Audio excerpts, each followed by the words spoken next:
Spring of 1871, Dry Ridge, New Mexico territory. The wind carried more than just dust across Dry Ridge that morning. It carried whispers. The kind that settled into the bones of old men and made widows pause mid-step, eyes narrowing as if they'd heard something they weren't meant to. The air was too still. Even the vultures circling above the scrub brush seemed uncertain. Margaret Hale stood at the edge of her porch, boots planted firm on warped pine slats, a Remington revolver hanging idle at her hip. Her dress was too fine for this land, a deep Navy relic from before the war, before the sheriff's star pin to her husband's chest had drawn bullets like iron to magnet. Dust coated its hem. She didn't care. She'd stopped caring about appearances the day they buried him up on Sorrow Bluff beneath a pile of slate-gray stones. Behind her, the house groaned as the desert sun climbed higher. The timbers were old, scavenged from the mining camp after the flood, and the nails pulled loose when the wind got mean. But Margaret had built this place with her hands, her sweat, and the small pension the territory office begrudgingly sent her every month. The locals called her the Widow Hale, and that suited her just fine. Names didn't mean much out here. It was silence that mattered, who respected it, who understood what it hid. She stepped off the porch, shotguns slung across her back. Chickens needed tending. Fence needed mending. The ache in her right shoulder reminded her she'd never fully healed from the night of the raid, the one that had taken her husband and left half the town burning. She didn't speak of it. Not to the preacher, not to the schoolteacher who brought her books from the Capitol, not to the wandering peddler who tried to charm her last winter with coffee beans and a bottle of cologne. That silence was broken when she spotted something strange among the rock ledges near her west field. Movement, too low to be cattle. She froze. But waited. A man crawled from the brush. His chest heaved, hands caked with red dust and blood. Long black hair stuck to his brow, and feathers, snapped and faded, clung to the leather cord around his neck.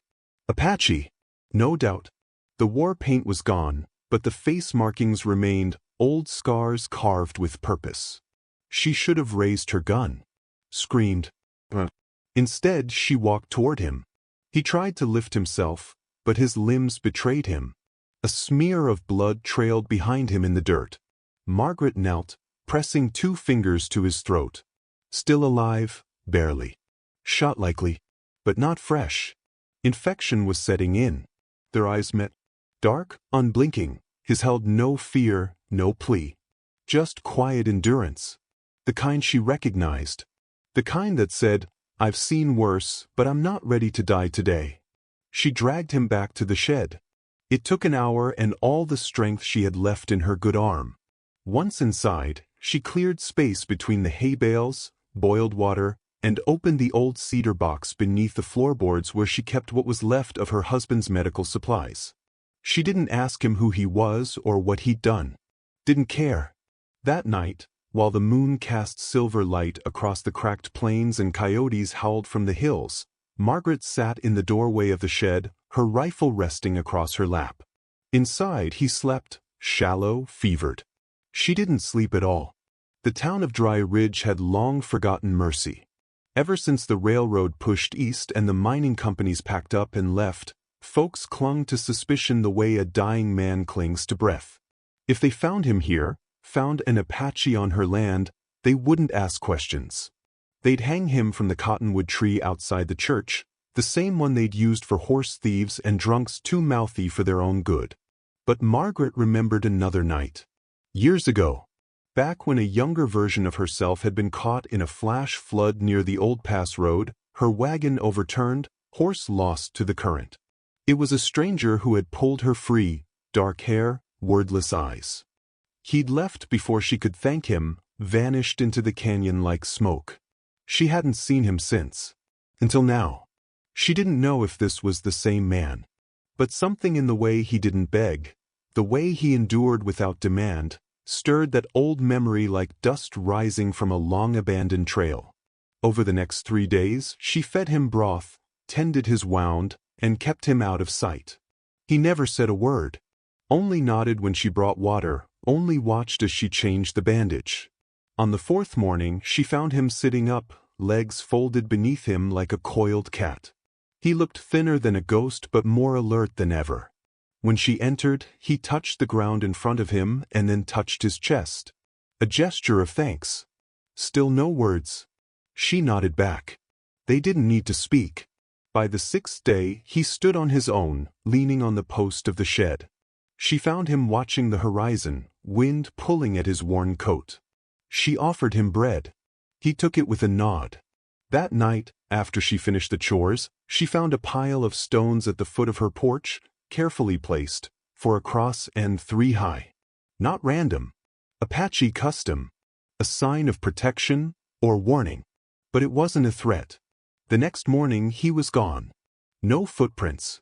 No blood. Just silence. Except one thing remained, her old silver locket, the one her husband had given her the day they were wed. It had been stolen months ago during a break-in while she was away at market.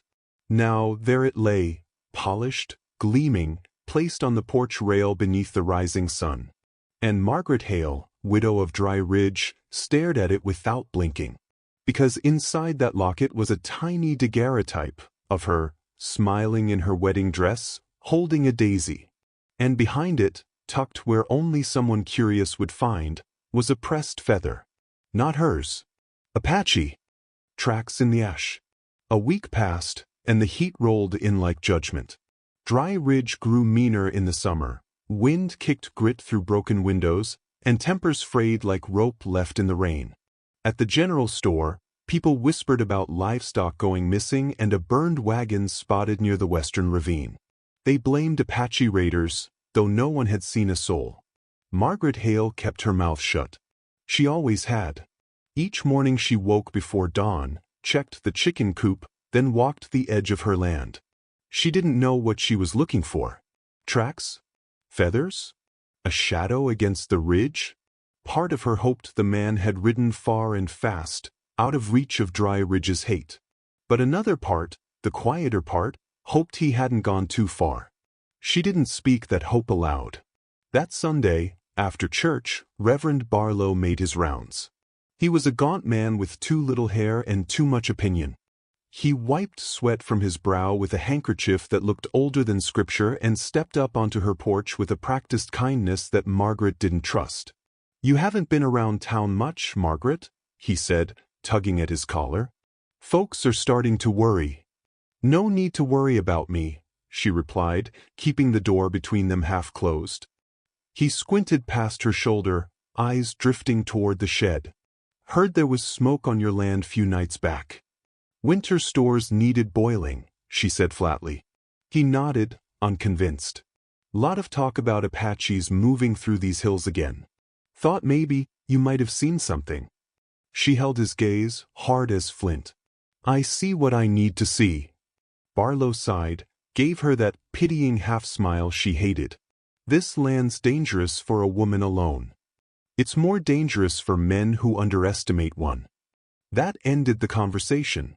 That evening, after the sun dropped behind the ridge and the stars began to stretch across the sky like silver thread, Margaret found something behind the chicken coop, a carved piece of bone, smoothed and etched with a spiral. Apache craftsmanship. Delicate. Personal. She turned it in her fingers and looked toward the edge of her property, where the horizon blurred into wilderness. He'd been here. Close. Watching. Leaving a message. Not long after, a sharp knock on her door startled her from her thoughts. She answered with her revolver in hand. But it wasn't danger. It was 10-year-old Jacob Pinter, face flushed, hat clutched in both hands. "Miss Hale," he panted, "they found a body up near Bitter Creek. Sheriff wants everyone who can ride." She didn't hesitate. She grabbed her horse, holstered her gun, and followed the boy back to town. Bitter Creek wasn't a creek anymore, not since the drought. Now it was just dry shale and the smell of something gone rotten. A crowd had gathered near the rock ledge, their faces a mix of fear and fascination. Sheriff Keller stood over the body, face set like stone. Margaret pushed through the crowd. The corpse was badly burned, but not from fire. Stripped, scarred, mutilated. Apache. They left him out for the buzzards, someone muttered. Must have been part of that raiding party, said another. But Margaret knew better. The wounds weren't Apache work. They were frontier justice, the kind doled out by vigilantes and drunk cowboys with twitchy hands. Torture, not battle. Hate not war. She looked at the feet. One was missing 2 toes. She remembered binding those same toes, blackened from frostbite. This wasn't the man she had saved, but someone who had ridden with him. Her gut turned. Who found him? She asked.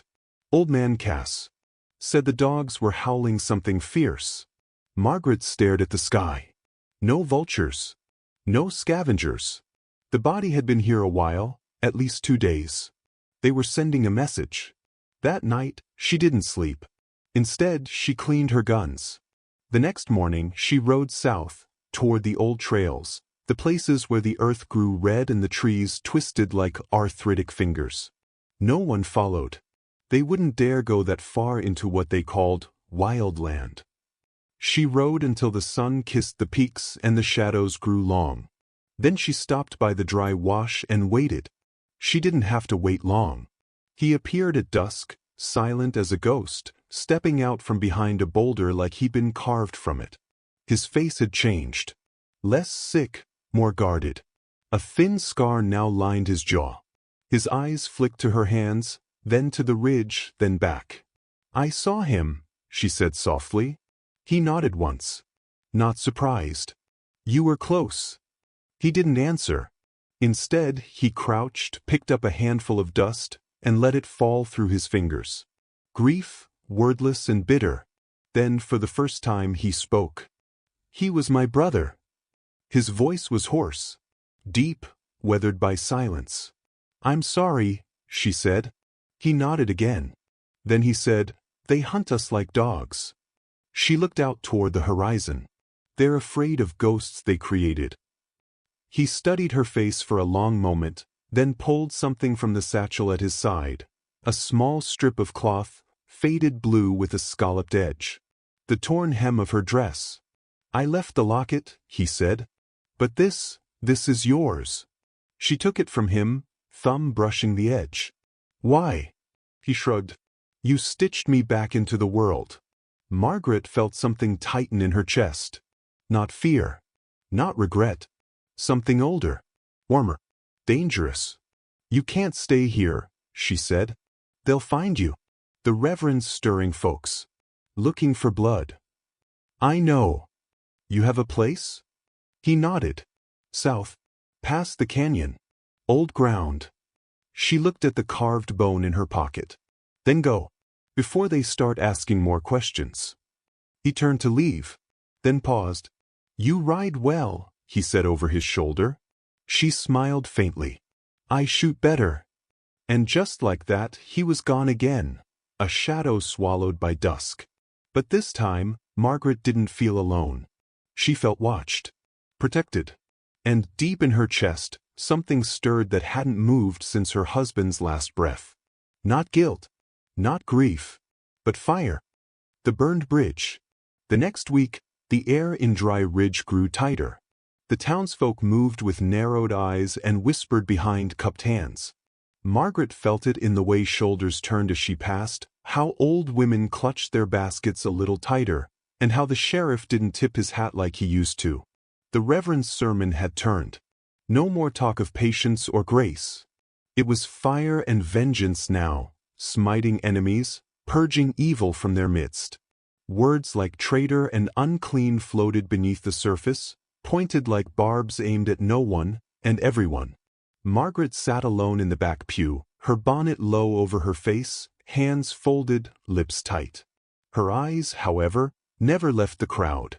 She knew who was listening, and who was loading rifles in their barns. After the service, Sheriff Keller stopped her outside. His expression was weary, but his jaw was set like a man who'd already made up his mind. Margaret, he said. Sheriff, you got a moment? She nodded, though she didn't want to. They walked the edge of the churchyard where the grass met gravel. People are stirred up, he said. Don't like what they're hearing, but they're listening anyway. You know how fast blood makes fools out of men. I know, she said, watching a crow peck at the chapel roof. You ever see anything? Apache tracks? Smoke signals? Anything you didn't tell us? She shook her head slowly.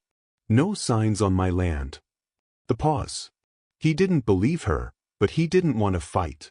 Listen, he said gently, I don't want another war party. We lost enough last time. But if there's someone out there, if you're protecting him, I need to know before someone does something stupid. I'm not protecting anyone, she said flatly. I'm surviving. He squinted at her like he wanted to say more, then tipped his hat and walked away. But that night, someone left a warning on her porch.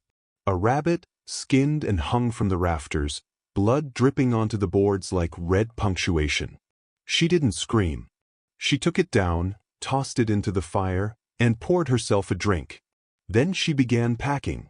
The next morning, Margaret saddled her horse and rode west, toward the canyon country where the land opened into ridges and stone and sky. She followed no road. Only instinct and a faded trail her father once told her led to the old Apache borderlands, places white men didn't map. She rode for half a day before finding the cairn. A stack of stones marked with charcoal slashes. 3 tall ones, 1 short. The same symbol as the carved bone she kept in her pocket. He'd been this way. By dusk, she reached the dry river bend where scrub grew thick and hawks circled overhead. The wind changed there. Quieter. Older. Like it remembered things the rest of the land forgot. Then she saw him. Perched on a rock ledge above the bend, looking down with eyes like burnt amber. He didn't speak. Just nodded once and disappeared behind the ridge. She dismounted and followed on foot. The path twisted through stone until it opened into a hollowed-out alcove, shaded and still. There were signs of life, a bedroll, boiled herbs drying on a line, and a half-finished bough resting on a stump. He appeared again from behind a mesquite tree, holding a water skin and wearing a shirt she'd mended herself. You found the trail, he said. You left it for me. He offered her the water. She drank, then handed it back. I had to know you were all right, she said. I'm not, he replied. But I'm alive. She glanced around the camp. This won't protect you forever. They'll come. I know. That's why I'm not staying. Where will you go? He looked toward the southern cliffs. There's land. Farther than their reach. My mother's people once lived there. You'll be alone. He gave her a half-smile. I've always been alone. She stepped closer. Not always. A silence passed between them, filled only by the wind brushing against rock. Then he said, You could come. She laughed softly. I'm not made for canyon life. You're not made for that town either. She looked at her hands. Rough, calloused, still shaking from the memory of the skinned rabbit. I was once. He studied her, not with hunger, not with pity, but with recognition. They'll turn on you. They already have. Then why stay? Because this land is mine, she said. My blood is in the soil. My husband's bones are under the oak tree. And I won't let them chase me off what's mine. His eyes darkened. They won't stop. I know. He reached into his satchel and pulled out a knife, not a weapon, but a hand-carved blade with obsidian teeth and a handle wrapped in horsehair. He held it out. My brother's, he said. He would have wanted you to have it. She took it gently, fingers brushing his. He died for you. He nodded. And now I live for him. She tightened her grip. Then let me help. Back in town, fires were burning. Not buildings, not yet, but bonfires at the edge of the saloon, men gathered with torches and bottles and too many guns. Reverend Barlow stood atop a crate, voice raised in fury. They walk our land like ghosts. Steal our cattle, take our daughters, poison our wells. The crowd howled. A woman sobbed. A boy held a rifle bigger than his arm. Margaret rode in slow, steady. Dust kicked up behind her like thunder. She stopped at the edge of the crowd, dismounted, and walked forward, eyes never blinking, heart hammering like hooves in her chest. Barlow saw her. "So you've come," he sneered. The widow with Apache smoke in her chimney. People turned. Faces changed. Margaret didn't flinch. She stepped onto the crate beside him. "You want truth," she said, voice cold as the plains in February. "Fine. I sheltered a dying man. I gave him water and let him live. That's what you want to burn me for? Then light the match." Guess. A ripple of shock. Sheriff Keller pushed forward. "Margaret." She raised her hand. "I've buried a husband, 2 brothers, and 3 neighbors to this land. I paid for it in blood and sweat and silence. But if you think I'll be bullied by cowards in the dark, you don't know me at all." Barlow hissed, "He's the enemy." "No," she said. "You are." The crowd fell into stunned silence. Then Keller stepped beside her. Not with handcuffs. With respect. "She's not the problem," he said. "The problem is thinking hate will fix what hate broke." Barlow's face twisted, but he saw the tide turn. He stepped down. Margaret stood tall. And for the first time in a long time, she wasn't afraid. Smoke between the ridges. The wind howled down from the cliffs the next morning, carrying the scent of sage and blood. Margaret stood on the porch of her farmhouse, rifle leaning against the doorframe, eyes fixed on the horizon. A silence pressed in around her, too still, too expectant. Birds had gone quiet. Even the crickets had stopped their morning hum. Trouble was coming. Inside, she'd packed supplies. Bandages, dried beans, her husband's old revolver. The carved obsidian knife the Apache had given her lay wrapped in linen near the bottom of the satchel, like a secret or a promise. She didn't know if she'd ever see this place again. She walked out to the oak tree, touched the wooden cross planted at its roots, and whispered, "Forgive me, Daniel. I can't stay still while they hunt him." Then she mounted her horse and turned toward the canyons. The ridges west of Dry Ridge twisted like sleeping serpents, red stone cut by wind and time.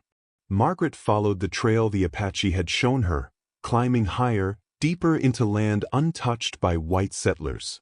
The air grew thinner, sharper, clearer. Every crack of twig, every rustle of brush, made her grip the reins tighter. When she reached the narrow pass, she found the first warning. A buzzard circled. Below, at the base of a narrow trail, a burned-out campfire smoldered, its ashes still warm. Scattered footprints marked the area, 2 sets. One large, one smaller, and a scrap of cloth snagged on a mesquite branch, the same color as the Apache's shirt. She dismounted, knelt beside the ashes, and touched the ground. The tracks didn't go farther up the canyon. They curved around, toward the lowlands. He was on the move again. Hunted. He saw her before she saw him. From behind the rock bluff, he watched her lead her horse through the narrow cut between stones. Her face was grim, her clothes dust-stained, and her rifle slung low across her back. She walked like a woman with no time left to waste. He stepped out slowly, hands open. "I told you not to follow," he said. Margaret froze, then turned, her face softening at the sight of him. "You left the pass wide open." He gave a slight nod as if conceding. "I needed to draw them away." "How many?" "For maybe 5. One's a tracker. Ex-cavalry. I can hear them behind me. They're slow but coming. We can make a stand." He shook his head. "No stand. Not yet. If we keep west, there's a ravine. Hard to track through. I know the path." She didn't argue. Just turned and followed. The ravine was a jagged scar in the earth, narrow and steep, with walls that swallowed sound and light. Margaret slid down after him, boots scraping rock, fingers digging into sandstone. At the bottom, they moved like ghosts between the boulders, silent and swift. Time dissolved into footfalls and breath. Finally, as dusk bled across the sky, they reached a hollow hidden by juniper and shadow. The Apache motioned her to stop, then knelt, ear to the earth. "They're close," he said. "But not close enough yet." She leaned against a rock, sweat streaking her face. What's the plan? They think we're running. We won't. We'll go quiet. Around them.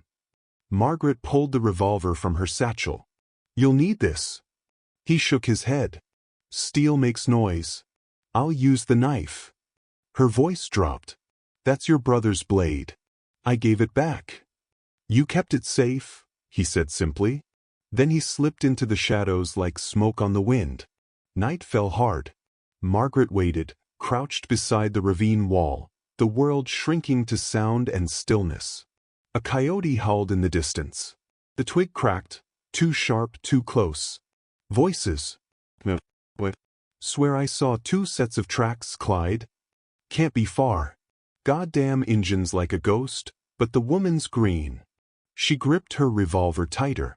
Every inch of her wanted to move, to help, to run. But she stayed still, like he'd taught her. Then came the first cry. A wet, startled scream. Then silence. Followed by another yell, this one cut short by a heavy thud. Gunfire cracked once, twice. Echoed through the gorge like thunder. Then silence again. Margaret rose, heart hammering, and crept toward the sound. She found one man slumped against a rock, throat cut clean. Another lay on his back, eyes staring blankly at the stars. And in the clearing, the Apache stood over the third, a bullet wound in his shoulder, but alive. Breathing hard, blade still in hand. He turned to her as she stepped into the moonlight. You said no, stand, she whispered. He winced. They gave me no choice. Are you hurt? Not deep. She crossed the distance quickly, tearing a strip from her skirt and pressing it to his wound. He didn't flinch. One of the dead men twitched. Margaret turned, revolver raised, but it was too late. The man's hand moved just enough to fire one last, desperate shot. It grazed her side, fire tearing across her ribs, and then he collapsed, finally still. She staggered, blood soaking through her blouse. The Apache caught her before she fell. Stay awake, he said, voice low, urgent. I'm fine, she lied. It's shallow. Just stings. You should have stayed behind. I'm tired of staying behind. He pressed her to the earth, hands working quickly, binding the wound with skill born of 100 battlefield days. You need rest, he said. So do you. He nodded once. At dawn we move. She looked up at him through the trees. Why are you still here? Why not vanish into the hills like before? His voice was soft. Because you came back for me. No one ever does that. She reached up, fingers brushing his jaw. You saved me first. That day they dragged you from the river, I didn't think you'd live. But I couldn't let them finish what the world started. You gave me more than life, he murmured. You gave me purpose. And then, with the moon casting silver over the dead and the living alike, they sat together in the hollow of the canyon, wounded, hunted, but unbroken. What the fire could not burn. The sun rose blood-red over the canyon rim, casting jagged shadows like teeth across the ravine. Margaret stirred where she lay wrapped in a rough blanket, her side throbbing with every breath. The wound wasn't deep, but it bit like a rattler's kiss, sharp, sudden, and persistent. She opened her eyes to find him crouched by the embers of their fire, sharpening his knife with a piece of sandstone, face carved in silence. He looked up when she shifted. You slept. Did I? She whispered. He nodded once. Like the earth itself. She tried to smile. Then I'm glad the earth snores. He allowed himself the hint of a grin before wrapping up his blade. The quiet between them wasn't empty, it was thick with knowing, with things neither dared to name. They'd come through gunfire, shadow, and blood. They had no illusions left. Only choices. 3 are dead, he said finally. But 1 may still follow. Then we keep moving, she replied, sitting up with a wince. He helped her to her feet, his hands calloused but careful. North. To the old mission ruins. There's a spring. And caves. Will we be safe? He looked out across the horizon, where the sky trembled with heat. Nowhere is safe. But we can disappear. They didn't speak again until midday. The desert shifted beneath them as they rode, orange rock giving way to dry grasslands, then scattered mesquite. Margaret's wound burned with each step of the horse, but she kept quiet. She'd grown up soft, yes. Church lace, summer socials, and Sunday tea, but that softness had burned off in the years since Daniel's death. Now there was only grit and what stubbornness remained. And him. She studied the Apache's back as he rode ahead. Broad shoulders. Silent strength. A man born of land and war, shaped by betrayal and silence. He didn't belong in her world, and yet, neither did she. Not anymore. She touched the revolver tucked into her belt. "What happens after the caves?" she asked. He slowed his horse until they rode side by side. "I go farther. Where the mountains swallow men and names. And me." He hesitated. "You can't follow." "Why not?" "Because they'll keep coming for me. And because your people will never forget your kindness to mine." "Not now." She met his gaze. "You sound like you've already decided for me." "I'm trying to save you." "I didn't come this far to be saved," she snapped. "I came because I couldn't stand still while they hunted you like an animal." His jaw tensed. "That's not reason enough to die." "No," she said softly. "But it's reason enough to live differently." They reached the mission ruins at dusk. The stone walls still stood, blackened by time and weather, roof long gone. Vines crawled over the crumbling altar, and bats roost in the tower where bells once rang. There was a hush in the air, like prayers buried under the dust. The spring trickled nearby, cold, clear water bubbling from between rocks. The Apache led her to a cave just beyond, hidden beneath a jagged overhang. Inside, it was cool, the walls etched with ancient petroglyphs, deer, hunters, spirals. Margaret touched one gently. "How old are these?" "Older than any name you know," he said. He lit a small fire with flint and kindling, the glow licking the stone walls in amber curves. She eased down beside it, grateful for the warmth. "You knew of this place?" she asked. He nodded. "My mother hid here once, when soldiers came after the treaty broke." She said the rocks listened when no one else would. They sat in silence, the fire crackling between them. Then, quietly, she asked, "Do you have anyone left?" He looked into the flames. "A sister, far east. But I haven't seen her in years. Not since the burning." Margaret leaned forward. "What burning?" "The cavalry came at dawn. Our camp was still asleep. They said we were renegades. My father fell first. My brother tried to fight. My mother ran with my sister through the hills. I hid under the rocks." She swallowed. "How old were you?" 11. "And after?" "I survived. That's all." She reached across the fire and placed her hand over his. "That's not all. You carry more than pain." He looked at her, something raw and quiet in his eyes. "You see too much." "Maybe. But I know what it means to bury your past and walk with ghosts." They didn't speak again for a long while. Outside, the wind whispered through the mission stones, carrying voices only the desert could hear. That night, the dream came again. Margaret stood in the middle of the church at Dry Ridge, the pews empty, her dress torn and bloodied. Her hands trembled around a stained glass shard. At the altar stood Daniel, her late husband, but his eyes were hollow, his face twisted in accusation. "You let him into our house," he whispered. She tried to speak, but her voice caught like thorns in her throat. "You buried me and walked into the fire." Then the sky cracked open, and the church filled with smoke and screaming. She woke with a start, gasping, sweat chilling her skin. The fire had gone out. The Apache sat at the cave mouth, watching the stars. When she stirred, he turned his head slightly. "Bad dream?" "Yes." "Of him?" She nodded. He wouldn't understand. "No," he said softly. "But he doesn't have to."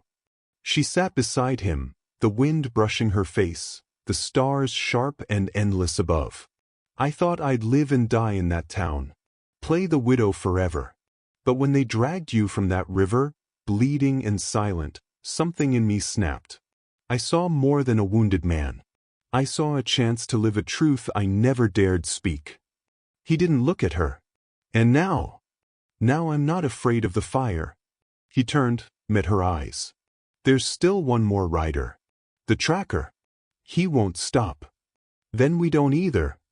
At dawn, they prepared to leave.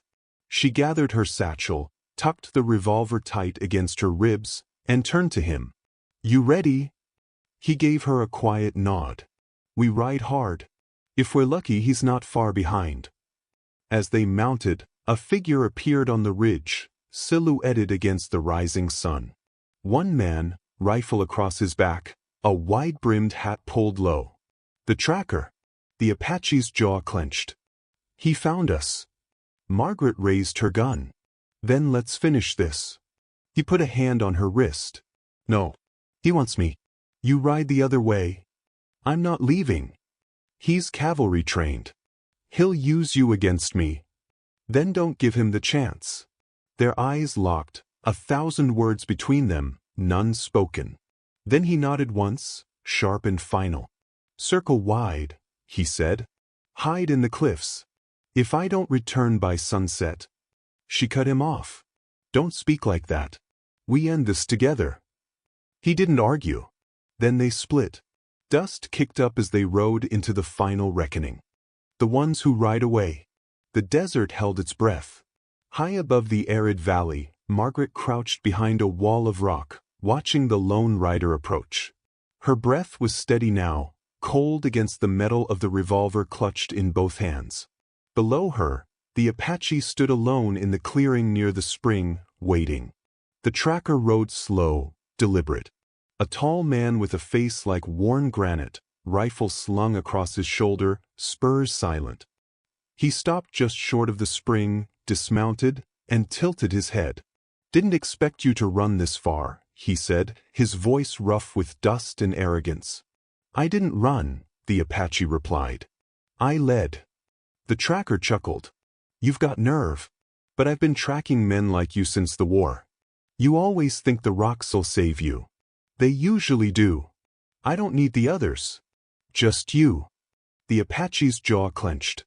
They're dead. Then it's a clean bounty. And the woman? The Apache didn't answer. The tracker smirked.